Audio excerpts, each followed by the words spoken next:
Ever pondered how the weight of a crime is measured? How do we differentiate between a simple slip-up and a serious crime? The line is often drawn by the severity of the act and its impact on society. Take the infamous case of Ted Bundy, one of America's most notorious serial killers. Bundy was responsible for the brutal homicide of at least 30 young women during the 1970s. This is a prime example of a serious crime categorized as a felony. The heinous nature of the act, coupled with its high social impact, made it a top priority for law enforcement agencies. Similarly, consider the case of Ariel Castro, who held 3 women captive in his home in Cleveland, Ohio, for nearly a decade. This case highlights the serious crime of kidnapping and aggravated assault. The victims were not only physically confined, but also subjected to severe psychological trauma. Equally grave is the crime of theft, as illustrated by the infamous art heist at the Isabella Stewart Gardner Museum in Boston in 1990. Thieves stole artworks valued at $500 million, leaving an indelible scar on the art world. Then we have the deeply troubling crime of child pornography.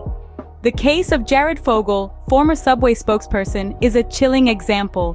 Fogle was found guilty of viewing and distributing child pornography, a crime that carries severe legal consequences due to its deeply harmful impact on the most vulnerable members of our society. Lastly, consider the crime of rape or sexual assault, as exemplified by the case of Brock Turner, a former Stanford University swimmer.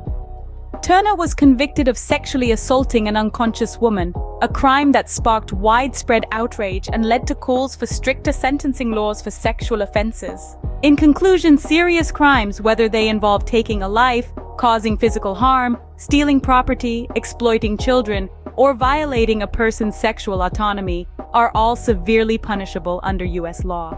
They are classified as felonies due to their grave nature and significant societal impact.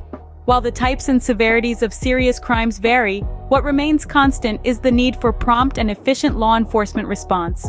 When a serious crime is committed, it becomes a priority for law enforcement agencies to investigate and prosecute the offense to uphold public safety and the rule of law.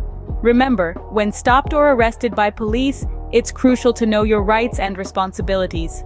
Understanding the nature of serious crimes and their consequences is not only essential for law students, but for every member of society. It's a step towards a safer, more aware, and just world.